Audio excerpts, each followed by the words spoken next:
Hello, everyone from Chelsea Fan TV. I hope you're all doing very well, guys. Welcome to an evening show, a Sunday evening show where I'm going to be going through all of the latest Chelsea news, everything that's relevant to the club at the moment, as well as some of the stuff from yesterday as well, because we didn't actually do a show yesterday. Such a busy day, to be honest with you. I've got a lot to catch up on. Actually, now that I think of it, what I was doing yesterday, we were testing out some camera equipment for the fan cams. You may have seen it if you do watch the fan cams. It's been a little bit rubbish recently. I think we can all agree it's not been the best, and that's because we haven't been using like massively expensive equipment. We've just been using a phone and a mic that connects. And that's why I've had a few problems. So we said, you know what, for the Tottenham game, we want to do it properly, get the real equipment in, and we thought we'd test it out. And we ended up going all the way to Fulham, trying to test out this equipment. And it didn't work. So that was fun. So I'm going into the camera shop on Tuesday to see what the problem is with it, because we spent all this money on a camera and now it doesn't work. Big up to everyone that's watching. Subscribe to the channel if you haven't already. And let's get straight into it. Now, Frank Lampard came out and he had a couple of things to say about his Chelsea experience. Obviously, he's not just managed the club once, but twice. The first time was under Abramovich, the second time under Boehly and Clearake. I think would have actually been under the Boehly regime technically, because it was the first season. But Clearake obviously still part of the club, so we'll put him in the same category in that sense. Now here is what Frank Lampard had to say.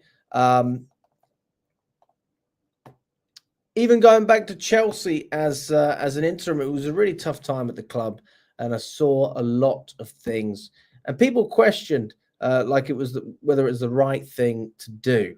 I'm absolutely better for the experience of that, even though it was 6 or 7 weeks. I saw things that I know can't be right at the elite level, and that is the truth.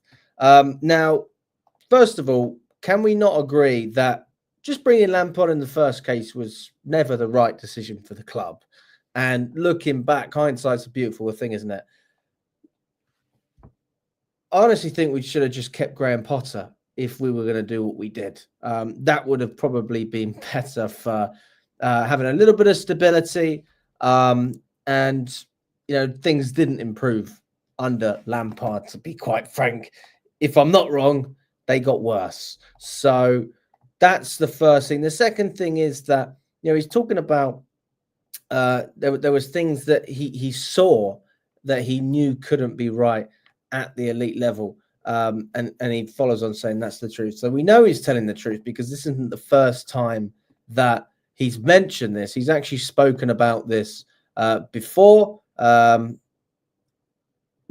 on a podcast. God, which one was that? He was on the Football Joe podcast, and then he also did High Performance as well, if I'm not wrong. That would have been the other podcast where he spoke about this, and he was talking about the size of the squad and how many players that you have to deal with as a manager, and basically how we did so much in January in the first season that it actually killed us. We felt excited as fans because we're signing all these new players. You had Badiashile come in, you had Mudryk, Fernandes, some good signings as well. I always thought that Fernandes was a top signing. I still think that he is a top player, and I think we could get behind a lot of the business that was being done, but we didn't see what was happening behind the scenes. And ultimately, you've got to integrate these players into the team, just like you have to integrate new people into any scenario, whether that's a company or whatever it is. So that turned out to be a massive mistake. We had a changing room that couldn't accommodate all of the players that we had. We had players, we had to extend our changing room because we had so many players. And Frank Lampard, really, he never had a chance to pick things up anyway. The truth is that he came into a club that ultimately the players had given up on that season. And there was already discontent in pre-season with Tuchel. We already know that because, he had players that he wanted to get rid of, and there was players that wanted to leave, and it never happened. And then you end up keeping those players, and you wonder why we've got problems. So no surprise whatsoever in that respect. But again, going back to what we're talking about, what do you think he's talking about when he says he saw things that can't be right at the elite level? I mean, this is a guy who's perfectly qualified to say these things. So what are we talking about here? We're talking about the standards of training. Is this to do with the quality of player? What are we talking about? Does this go past football?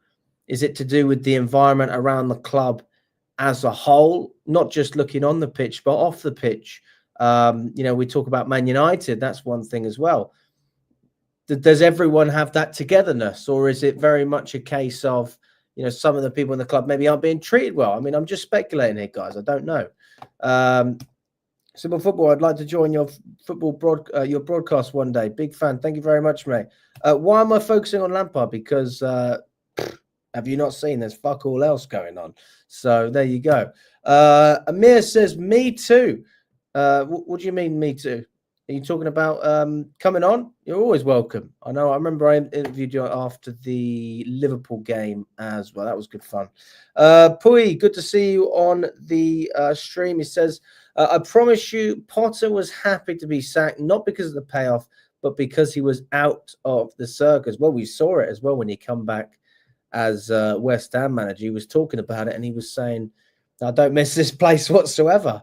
And I don't blame him, to be fair. It was an absolute cauldron. Not only was he being targeted, but his family was being targeted at times. And there was a point where, his wife and all these people, I think there was death threats. It was nasty. It was toxic. That's not what should happen. Even look, I'm not a fan of Maresca.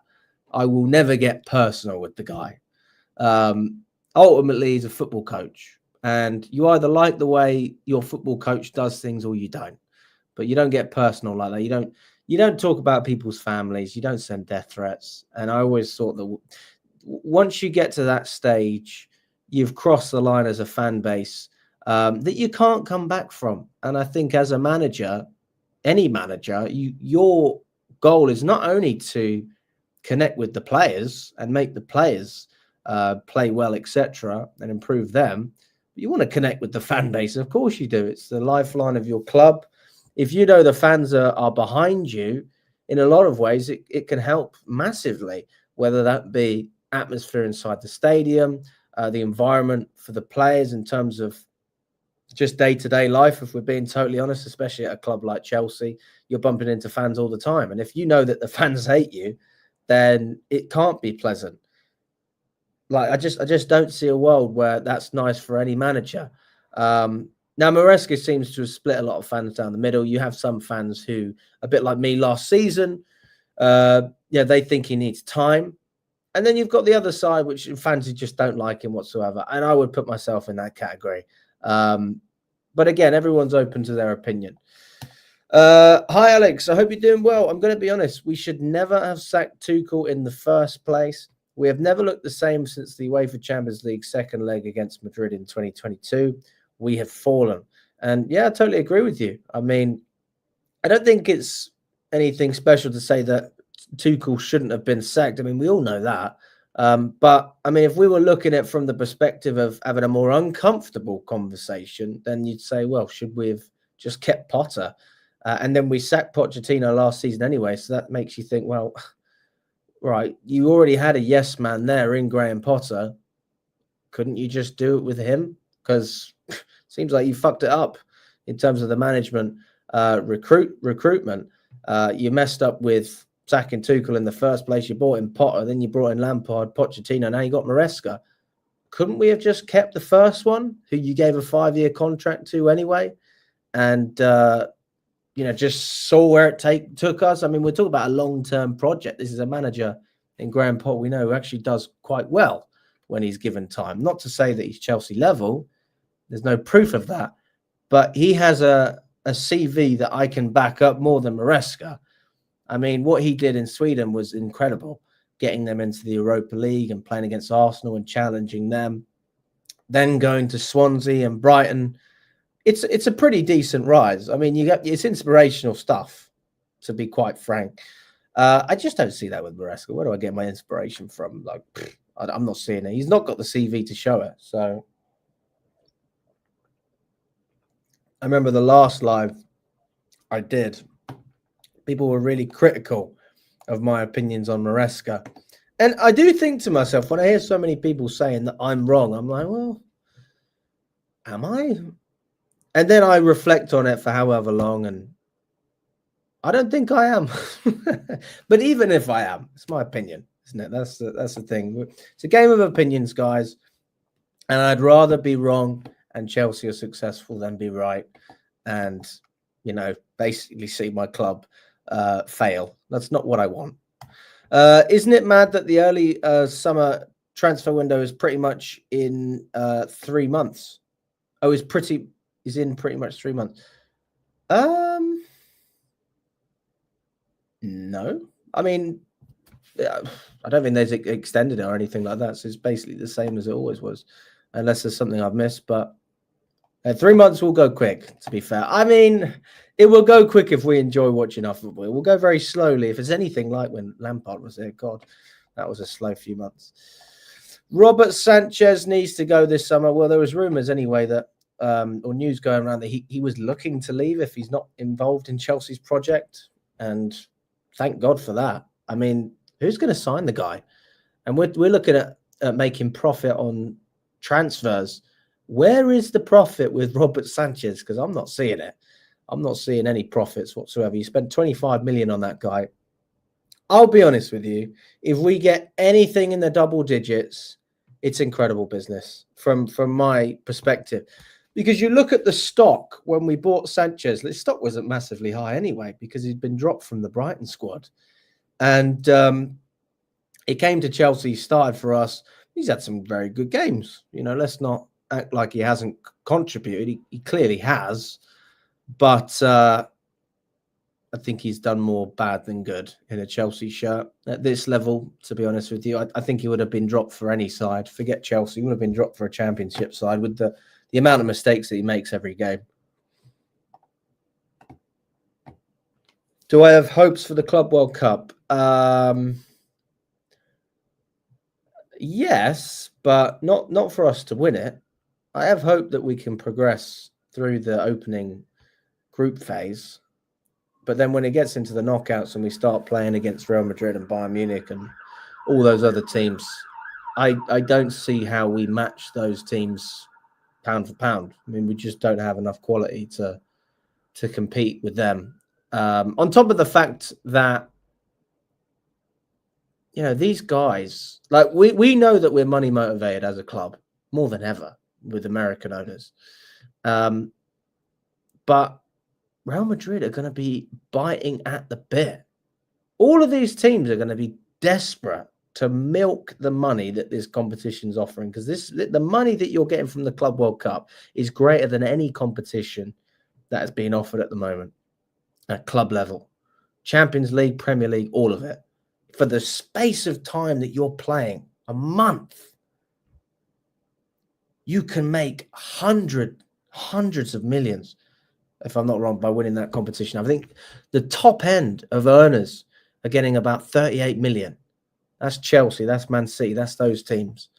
And then you've got, different brackets of what teams get. But then in the final, I think it's like 100 million for the winners. It's incredible. It's so good. And I would have been really excited by this in the sense of winning it. But I don't think we'll get that far. I mean, I have to be realistic. But do I think we can get past the group stage? Absolutely. And we can get into the knockouts. And anything can happen in the knockouts. But I will be flying out to America. I'm thoroughly looking forward to it. I'm going to Atlanta. And then, if I'm not wrong, the next game is in Philadelphia.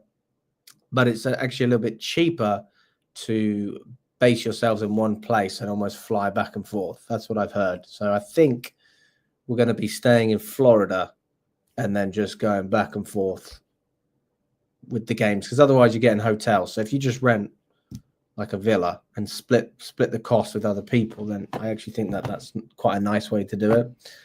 I don't want to go in a hotel every couple of days. I just think it's ridiculously expensive, especially because the final's in New York, isn't it? I hear that's really expensive. Maresca has done things that Poch can't do, and Poch can do things Maresca can't do. True. Yeah, you're not wrong.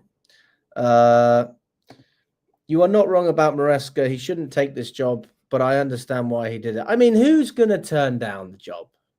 Who's going to turn that down?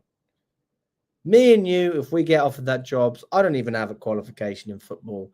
I would take the beating from the media for a season and internally and the embarrassment. I would take that for the paycheck. What a paycheck that man's on. 4 million a year.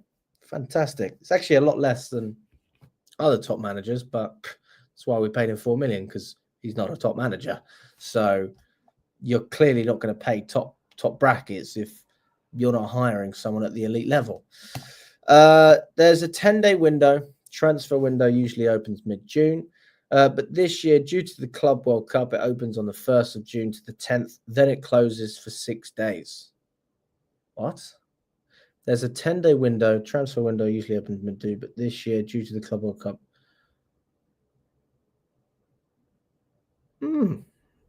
Very interesting. I did not know about that.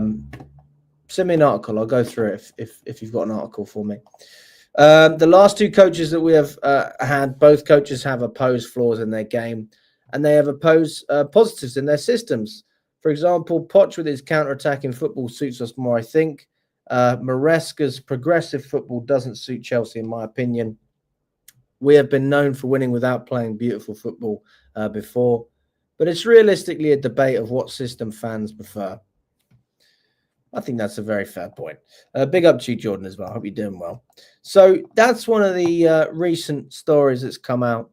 Listen, it's not a massive story. We won't he's not spoken progressively about Chelsea for an hour and slated us. But he said, Frank Lampard, that there are problems. I think it's difficult to argue against the guy who's been there, and then he's speaking about it anyway. What else have we seen? Oh yeah, I watched the Nottingham Forest Brighton game. Absolutely chuffed to see Brighton get knocked out of the FA Cup. Brighton are the new enemies of Chelsea, in my opinion, stealing our players, knocking us out of competitions, and just embarrassing us, especially in the away games. I know we did well in the home game. Giovanni Quenda versus Amadora. 1 goal, 1 big chance created, 1 key pass, 1 pass into the final third, 5 touches in the opposition box. And yeah, you can see he's done pretty well. And ultimately, stats aren't everything, but they are something. Now, this is something else that we need to look at. We need to talk about Jordi Petrovic. This guy is oh, God. You know what? We criticize, and I criticize this ownership, rightly so, and the way that they run this club in terms of their recruitment style. Because ultimately, you are rolling the dice every time. Because you don't know if that 20-year-old or that 16-year-old or that 19-year-old from Brazil or whatever, you don't know if they're going to perform. Nobody knows. But if you get it right more so than wrong, nobody will complain. Now, do I think Chelsea have got it right more so than wrong? No. I think we got it wrong more so than right. Because we haven't mixed experience with youth. And this system and this transfer policy would work perfectly if we could do that. But where I struggle is when I don't see anyone for the youth to look up to. You bring in a young player, who's he going to look up to? You bring in Mudryk, who's he looking up to? Sterling. All right, fucking hell. Maybe not the best example, but Sterling is crap. You get what I'm saying, though. You bring in these young players and you think to yourself, okay, how can we embed them into our culture and continue the winning culture? We didn't do that. We just stripped it all away. But sometimes you do get some gems, and Cole Palmer is clearly a gem. I believe that Petrovic is that second gem. I was a massive fan of him last season. Nothing's changed, to be honest with you, only that he's improved massively with his loan spell at Strasbourg. If you compare Jordi Petrovic versus the top 5 league goalkeepers, you can see he's got the most touches, the most passes completed, the most short passes completed, and is second for the most prevented goals. And I'm guessing that means saves. I wonder who's in front of him. Now, I don't know what it is about Petrovic that I love so much. I can't hone in one thing. It's a bit like Cole Palmer, isn't it? You can't talk about one thing with Cole Palmer. And that's what makes him so good, is that you can look at multiple aspects of their game and you can say he has so many different things. I mean, if you've watched any videos of Petrovic this season, the saves that he's making, the amount of times he's bailing out Strasbourg, not that they need massive bailing out, to be fair, I think they're performing exceptionally well. He is, if this guy isn't our goalkeeper, I will be really upset. And you have a right to be upset as well, because this is like being led on, right, by that girl that you've wined and dined, you've taken her out for a couple of dates. She's classy, so you don't bring her back to the house straight away. But you think, you know what, we're getting somewhere here. She kissed me on the cheek in the last date. This time is the one. I've known her for 2 years. This is year 3. Let's just say, sorry, I've been out on 2 dates. God, that's if you're taking 3 years, then that's too long. I've taken her out on 2 dates. The 3rd date, that's when the magic's going to happen. And that's what I'm hoping for with Petrovic. Come to Chelsea. Because if he doesn't come to Chelsea, then we are washed. How you can put faith in any other goalkeeper that you've signed ahead of Petrovic is beyond me. Ignore the money, please. I think in the modern market, God honest truth, with performances like that, I would not be surprised if a club submitted a bid of 30, 40 million for this player. Now, that would represent a significant profit based on what we invested for Petrovic. So again, it's not just about money, it's about profit. But can you ignore quality like that when it's staring at you in the face? And I really believe that Petrovic has all of the capabilities to be a world-class goalkeeper. I'd argue this season with these stats, I mean, is this not the epitome of world-class? Having the most, well, I'm not going to say the most passes completed because it's basically irrelevant. But, you know, in a system where passing the ball out is so important, if we put Sanchez in the same position that I've just put Petrovic, do you think that Sanchez competes with that? Do you think that Jorgensen competes with that they can match those same numbers? I argue fully against that. And look, goalkeepers can have great moments. I was there at Bournemouth when Sanchez, you know, he saved the penalty away from home. We ended up winning that game 1-0 and Kunku scored. I remember watching Heidenheim. I wasn't at the game, but I watched it.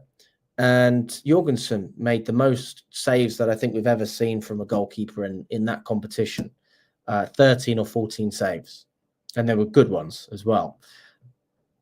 And those moments make you think, wow, maybe we're really looking at something here. But when you see it week in and week out, consistently, not over 3 weeks, I'm talking not even 3 months, 6, 7, 8, 9 months consistently, that's a goalkeeper that you can rely on. And Petrovic is, we have to build the team around players like Petrovic. I believe he's going to be part of Chelsea's proper spine. I'm not saying he's the next Petr Cech, but I am saying he's going to be fucking class.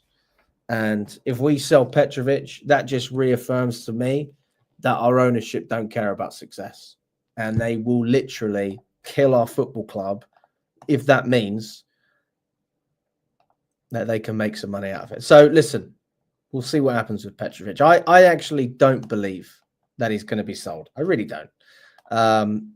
And that's because we also need success on the pitch for this to work.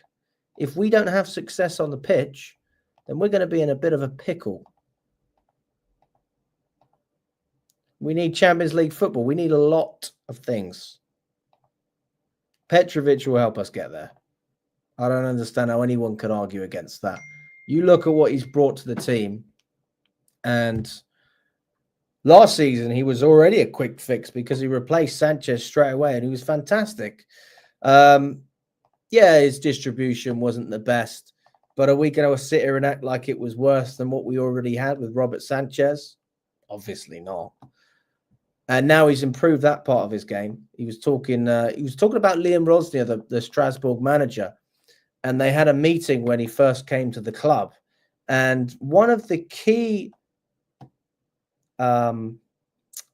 requests that Liam Rosnier had for Petrovic was, I want you to be up the pitch when we have the ball, not in your box. I want you to be up the pitch, almost on the touch, almost on the halfway line at times.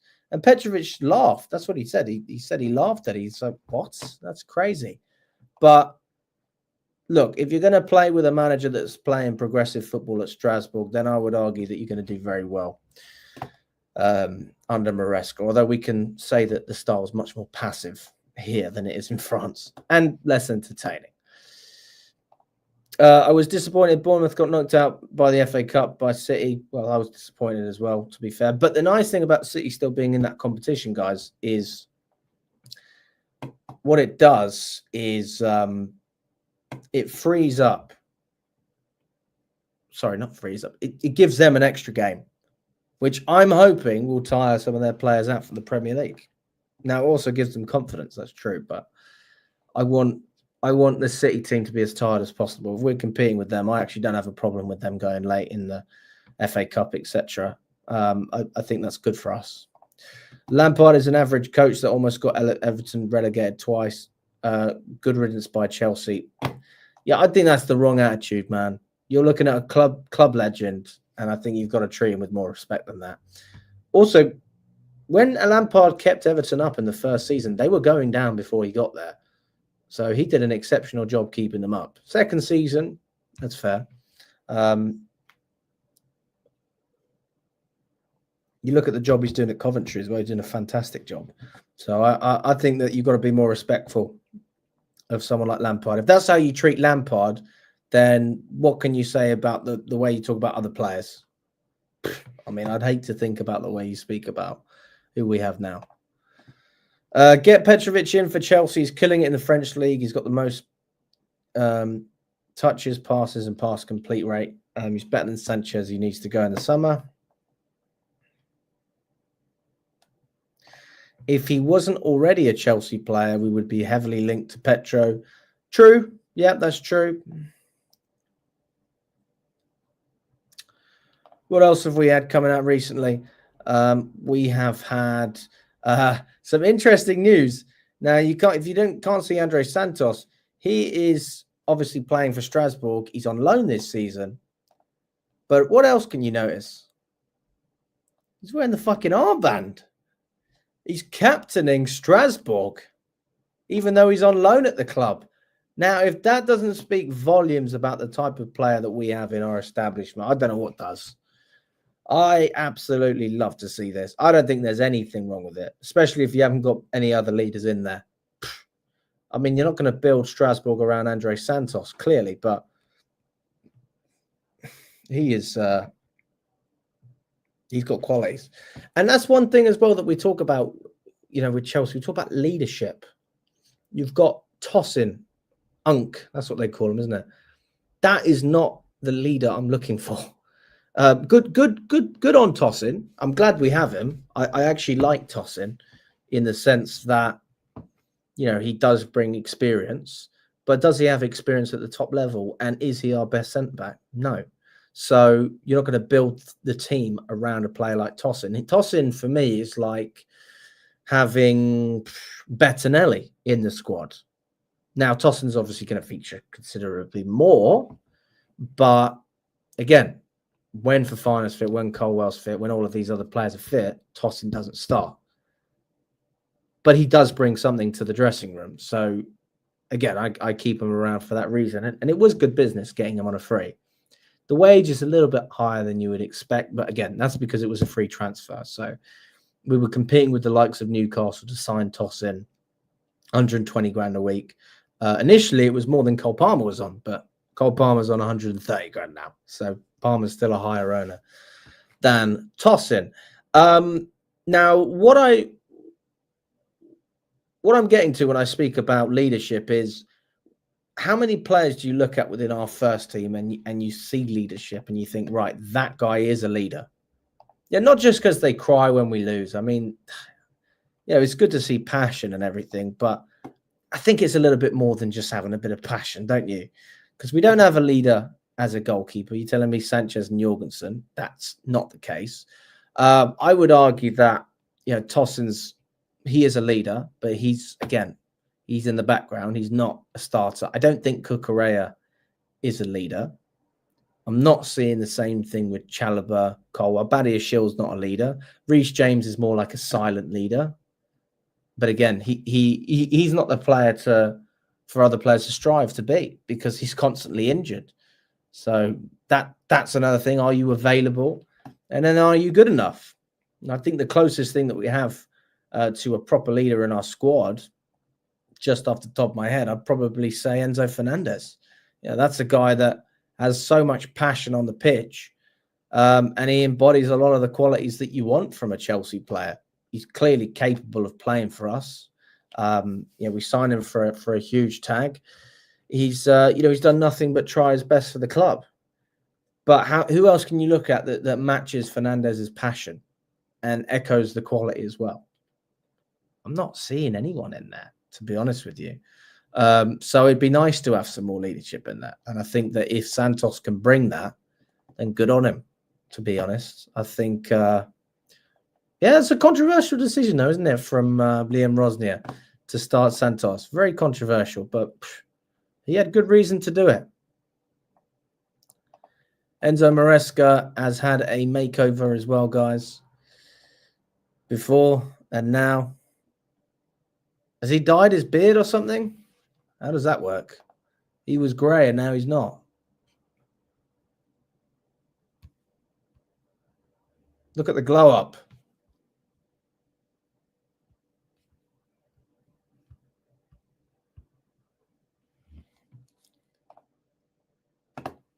Quite frankly, I couldn't care less. Play some better football and then I'll support you. That's my stance on that. I mean, honestly, you would look at it and you would put it the opposite way around. You'd say then is on the left side and now is on the right side. But instead of thinking of Maresca's look, you're talking about the football that we're playing. Now is pretty crap in terms of what we're seeing. And then it was pretty good at the beginning of the season. I'm not going to sit here and say I wasn't loving life in November, because I was. I was loving life. When I was in the away end at Southampton, there is no doubt in my mind that I thought Chelsea could actually push for the title. Now, had I had a few drinks? Yes. But I'm a match-going fan. I want to enjoy my football, and we were playing some good stuff. What can change in such a short space of time? Now, we had injuries, which I think affected us massively. But did we adapt to those injuries? And I think the answer is no. And that's the question mark that I have under this manager, because we saw last season we had an injury crisis and we dragged our way through it. It wasn't easy. We dragged our way through it. We're not going to sit here and say like it was anything like Tuchel, where we had a lot of injuries, but we still made it work. We've had injuries and we've capitulated. Now, the form looks better in recent games, but if you watch those games, you can see that it is quite poor to watch. The football's slow, it's lethargic, and we don't look very ambitious on the pitch. Just having the ball means nothing if you don't do anything with the ball. And I'm hoping that with the break that we've had, the international break, I mean, look, the manager looks rejuvenated, and I'm hoping that the players feel rejuvenated as well. I know some of them will be tired, but from a mental perspective rather than a physical one. But then again, physicality means something as well. If a player is not ready physically, then your options are limited. It doesn't matter what the player thinks. And that is where we have to also look at some of the players that have been out and are coming back into the fold. Now, we know that Nicholas Jackson is back from injury. Now, whether he's going to start against Tottenham is, that's another conversation. But I would love to see a Jackson hat-trick because obviously I predicted he would get over 20 goals. And I honestly think that he probably would if he hadn't have got injured. He was out for a good, 2 months? That's a lot of games that he could have played in. So I'm a big fan of Jackson. I know some people don't like it, but I'm a massive fan. I was always a fan even when he was a player. Yeah, he misses chances, but he also takes chances, which is why he's still our striker. If he just missed all of them, it would be a different conversation. So, yeah, Jackson's going to be coming back. We've also got Madueke, who's going to be back in the fold as well. So we can look at this period and we can say that, we may have struggled with injuries, which every club does, but ultimately those players come back, even a portion of those players come back, and hopefully can rejuvenate this team and put us in a position where we're able to play the type of football that Maresca wants to play, or we have the players that are capable of playing it, because Maresca doesn't really adapt anyway. Yeah, you play players out of position. But if you look at the striker such scenario, who else were you going to play? You had no other strikers, so you had to play Neto. Inverting players, I'm still not a massive fan of that. But again, the manager's going to do what the manager is going to do. I ask you in the chat now, who do you think is going to be the most important player that comes back under Enzo Maresca? Because these are some of the players that we have fit and available. I just mentioned them as well. So which one of these players are you counting on to bring Chelsea back to where we need to be?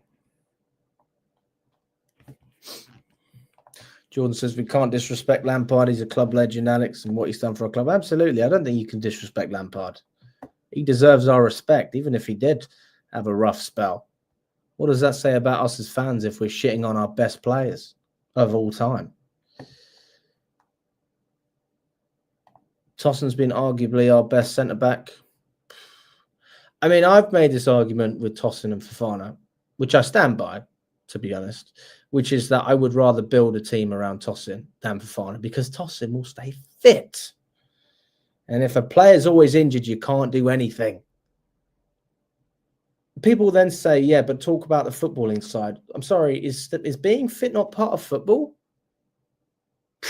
The fuck are you on about? It's like anyone can be better at their job. But who goes to the office every day? Who works late? Who puts in the extra shift? Who's actually able to contribute? Just because you do well when you're there doesn't mean you always are.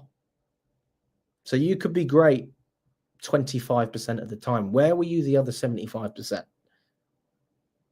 I didn't even see you because you weren't available.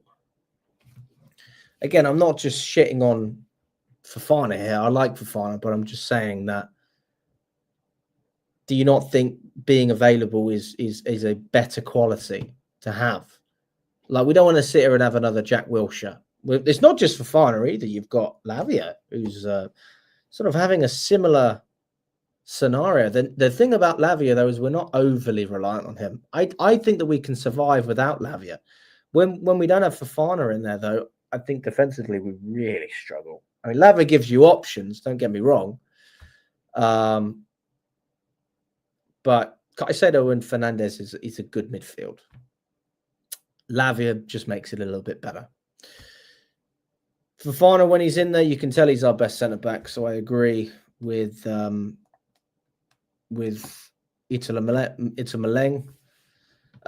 Yeah.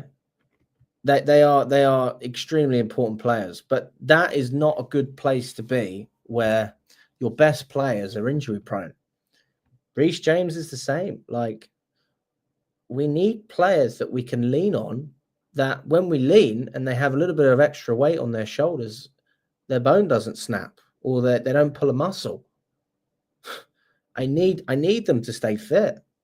I mean, we're not asking for the world here, guys. We're just saying, listen, you're top players. We're a top club, supposedly. Can you do us the favor, now that we're paying you millions of pounds a year and we've taken you from Leicester and Southampton and these other clubs, and you're at the peak level, you've got all that exposure being at Chelsea. We do actually need you to perform now. Oh, but you're not available for this match. Oh, you're injured. Oh, okay. It just doesn't work. You need players that are available. Jackson and Lavia, you think they're the best ones when we come back? Lavia as well. Another comment from here. Jackson, you're glad he's back. Fofana's better than Tosin. Nicole says Fofana is not as good as people say he is. You'll all find out when he plays 5 or more games in a row. Well, again, this is what I'm saying. But that is not a question of his quality in terms of his playing ability. His playing ability is the best. He is the best centre-back in terms of playing ability over 90 minutes when he plays. But it's not 90 minutes. You know, how many minutes has...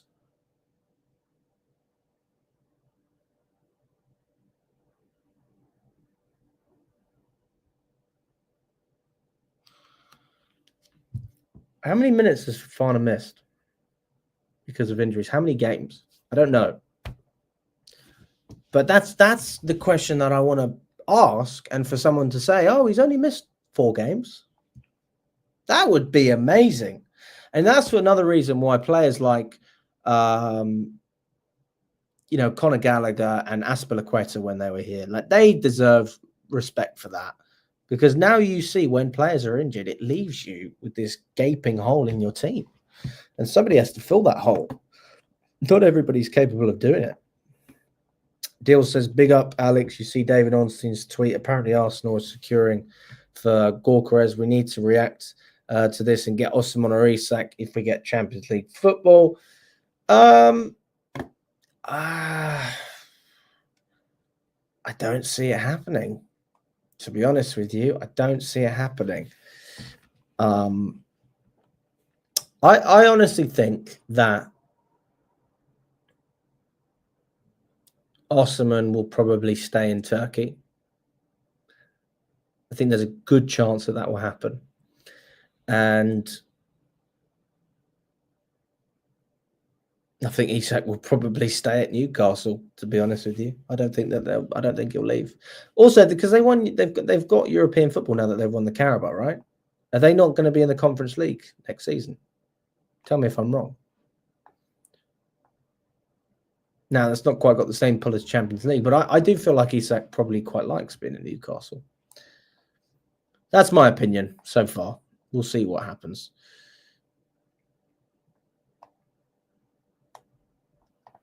Fofana as our best centre-back, it's like having an old car. He's just not reliable enough. Yeah, it's true. It's true. They're nice to drive, aren't they? But sometimes they break down, and then you're fucked. We need to win, and consistency is key now. We've got a fully fit squad for the business end of the season. That's true. Fofana is great at running with the ball. Maresca is stopping him from doing that. I mean, I don't know if Maresca's stopping him from doing that. I feel like Fofana still does do a couple of those runs. So I'm not going to say stop doing them, but maybe he's limited it.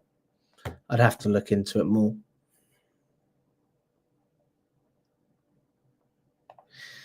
Maresca needs to put James back into his natural position and play a 3-man midfield, or Caicedo, Lavia, and Enzo try Palmer and Neto on the wing with Jackson up top. I mean, I don't understand. I understand why James has been playing in the midfield. And I didn't have anything against that for certain games. But when Maresca come out publicly and said, Reece James, I see Reece James as a midfielder. I'm like, what? And then Tuchel comes out and says, I believe you get Reece James' best quality as a fullback. Now, forget the fact that Tuchel was Chelsea manager and he won all these things. Let's just look at they both worked with Reece James, and clearly Tuchel got the best out of the guy. We're not going to sit here and say that James is better as a midfielder. We're not that deluded. So if we are saying that, then I would categorically say that Maresca's either lying or he's talking shit. And I think he's talking shit because he genuinely believes what he's saying. Reece James is a midfielder. I mean, I had this argument with Lewis as well. And Lewis is like, well, we need physicality in the midfield. That's why we put James in there. Why don't you just put Tosin in there as well? Get the rugby guy in. You get physicality. I don't understand why. Why does he have to play there? It makes no sense to me. That's one of the most baffling things that this manager's done. And also, James has had good games in the midfield. Like, he has had one or two good games. I thought he was arguably our best player in Copenhagen when we played them in Denmark. I was really, really happy with that performance. But I didn't want to see it again because he's not a midfielder. I can't be the only one who thinks Goalkeeper will not be as good in the Prem as he is in Portugal. I mean, he did do very well for Coventry. So, he did play for Coventry. I don't know what his stats were. If Blucher wanted Goalkeeper, he would have been bought by now. I agree with that. United can't afford Goalkeeper, no chance, which we can is frustrating because we won't. This is the mad thing, isn't it? The ball is in our court and we need to make something happen. You see how quickly we're moving for these young players, and then ask yourself, why aren't we doing the same thing with the more experienced ones? I say to you, it's because we have no interest in those players, or at least we do have an interest, but then when the wages are brought up, that interest is retracted completely, just like it was for Osimhen. These are not footballing decisions. These are financial decisions. And people talk about me being negative and me. I am not wrong on this. I defended this project for 2 years, 3 years, whatever it was, waiting to see what would come of it. And I'm quite frankly not impressed, because we should be competing for trophies at this point. Major trophies. I know the Conference League is a trophy. We should be competing for major trophies. And again, we are just settling. It's like in January, we knew that if we got another top player and maybe even two, we would have absolutely had Champions League in the bag. 100% with a new striker. 100%, 100p. But we didn't. We got rid of João Felix. We got rid of Vega. We actually made the squad worse. There's this arrogance about the way we're being run now, as if we deserve to be in the top four because we're Chelsea. Like, you do realize you have to earn the right by winning football matches to get into that position. And we may get there. And then the question is, will we do anything with that momentum? Because we did build momentum last season, albeit not Champions League, but we built momentum from having a season where we had no European football to then securing European football. Then the question is, can you secure the highest grade of European football? Can you get Champions League?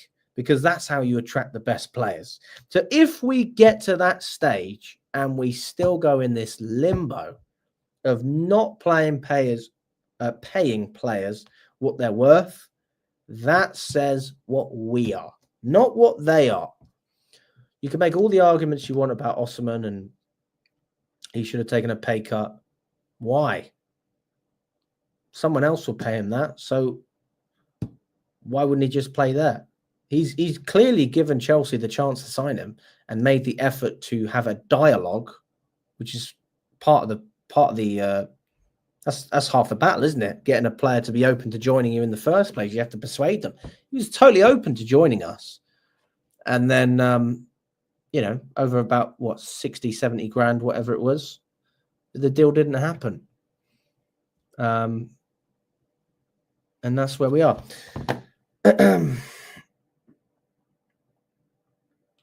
Daniel's getting bored. He really wants the Premier League back. I know. We'll be back soon, mate. Thursday against Spurs. That'll be fun. You don't think the Goalkeeper deal will happen? Fair, I agree with you. There's no strikers around better than Osimhen and Goalkeeper, and they're both available. It's mad if we don't even try when the likes of City, Barca, and Madrid aren't in the mix. You know which player I would have fucking loved was Alvarez from Man City. I never understood why we didn't go for that guy. Madrid got him in the end, and it was a great buy. Expensive buy, but I think he's a top striker. And I think he would have really suited what we're doing as well, because he knows how to finish a chance. But yeah, I mean, Osimhen would be great for Chelsea. Absolutely brilliant. He's a fucking Chelsea fan. It doesn't get any better than that. I'd rather have Osimhen than Goalkeeper, because I think originally I said Goalkeeper, but I think Osimhen just gives you something different. And when you got him and Jackson together, that's a nice combination. That's what I like. Also, the argument is that they're both going to play AFCON. So you need to diversify a little bit and get a European player, which I actually think is a logical argument. But, you know, it's only once every 4 years. I think we can survive. We had Drogba and all these other players, and we did okay, didn't we? James can play in the midfield, but Malo's had such a crap season. We need to play James at right back. Plus, he can invert if we need him to, unlike Malo. Yeah, I agree. I mean, there's nothing wrong with that. So why don't you just play him as a right back and invert him instead of having him in the midfield to begin with? Is that not just logic? 2 + 2 is 4. In this case, it's 2 + 2 is 3. What?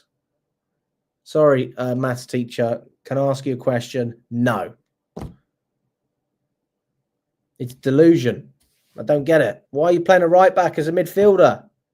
How does that work? If we don't get Champions League football, there's got to be a serious question on the sporting director and the ownership at the end of the season. If we don't get Champions League football, agreed. You don't think we play like a top 4 team? Well, we're certainly not at the moment.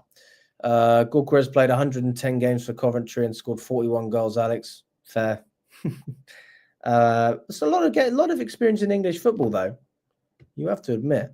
And Coventry is not one of the top championship teams. Not at that time. They would have just been an average championship outfit. I know they got to the playoffs once or twice, but I'm not even sure if Goalkeeper was there at that time. Oh, actually, I say that. Didn't Goalkeeper play in the... Yes, they played in the playoff finals against Luton. I was at that game. Did Goalkeeper play in that game? God. I didn't even realise that. Yeah, we should be playing like a top 4 team. Jonathan David is another option. And Delap, I think that Delap will happen. Again, Delap offers you something different. And Jonathan David is on a freebie. So we can afford to pay a slightly higher wage in that respect. That's my opinion. Would I listen to a Newcastle offer for Noni Madueke? Yes. If it's anything like last season, yes. If we can make profit on him, get rid. To be honest, I'm not a fan of Madueke. Some people think he's been really good this season. I'm still underwhelmed. I maybe he needs another season to develop, but I'm not a massive fan.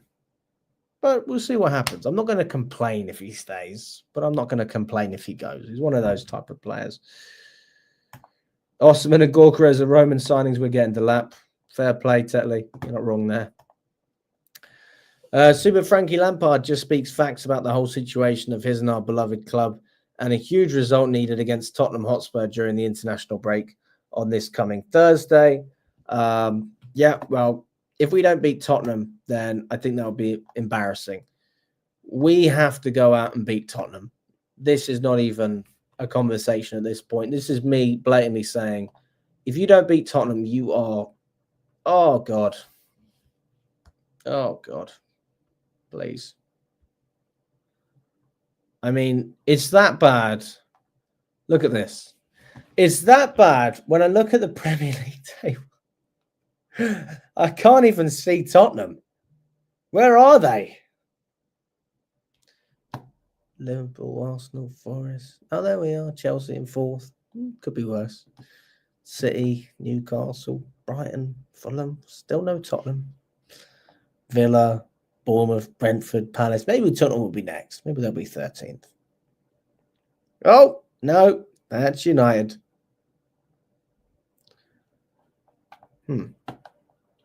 Maybe the next one. There they are.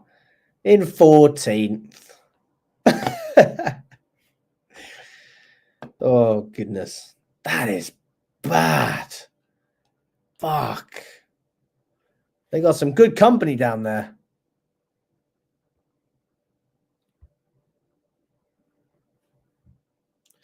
I think they'll be safe from the drop zone, guys.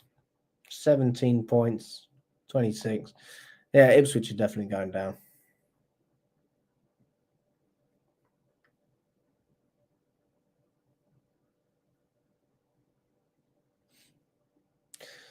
But I mean, how can you take Tottenham seriously, man? I mean, what's this? It's played, win, lost, draw.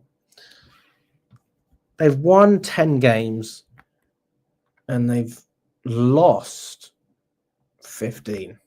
And they've drawn 4. Our record is so much better. Even if we played against Tottenham the way we played against bloody Leicester, I would be surprised if we can't beat Tottenham.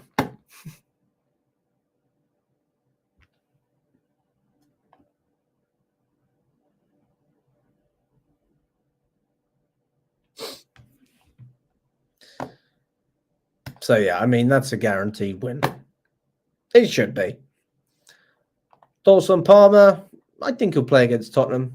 I don't think that there'll be any changes there. It's not like we have anyone else that will play in the 10. And Kunku clearly isn't trusted in that position. João Felix isn't available.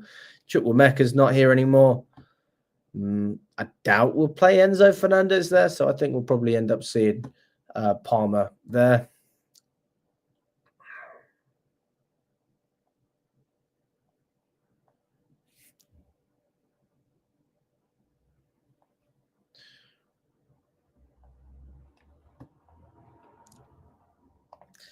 If Chelsea win against Tottenham, I can see Alex partying and getting drunk, lol.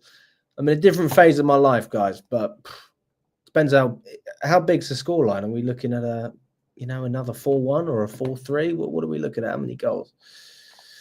Let you for less than 48 hour, and your opinions are just becoming worse. What? I don't know what the hell that means.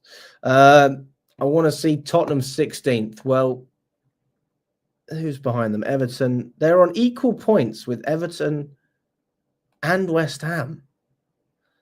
So if both of those teams win their games and Tottenham draw against us, they will be 16th. That is a disaster. I honestly, personally, don't have a problem with Postecoglou. I think that Postecoglou is a pretty good manager, but sometimes you just have seasons like that. I don't get it. I mean, I think a show of character from Tottenham is if they don't sack Postecoglou and then he brings them back up to where they should be, wherever that is, European football. Do I think it will happen? I think it's going to be difficult. Really fucking tough. I mean, you look at the way Forest are playing in Newcastle, they just won a trophy. Brighton, Villa are in 9th. Bournemouth are an exceptional team. They're 10th. And those are teams that I think are playing really good football. So it's difficult. It is difficult. On paper, we should be winning this game at least 3-0, which is what I predicted on the Fifth Stand app. But looking at our latest games, we played this game. Could go anonymous. Look how bad we played against Arsenal. But Arsenal are a better team than Spurs. And so they know how to close a 1-0 win. They know how to close out a win. If Tottenham go 1-0 up, there's no doubt in my mind that they implode. They'll give us chances. That it falls back on us. Can we take those chances? Or can we just put the game away to begin with? You know, a 2-3 goal deficit. Can we do that? We were clearly capable at the, you know, in the first round when we played them away. Sancho scored that great goal. Fernandez. Who else scored in that game? Oh, Palmer scored the Panenka penalty. Fucking hell. That was beautiful, wasn't it? Was it the Panenka penalty? Was it that one? Something like that. Anyway, listen, guys, big up to everyone. We've got over 70 of you in the building. Smash the like button if you haven't already. Let's get up to 70 likes on the live. Smash the like button. Subscribe to the channel as well if you haven't already. We will be back tomorrow for the lunch show at 1 o'clock. Join us for that one. And listen, guys, we'll catch up very, very soon. Enjoy the rest of your Sunday evening. And I look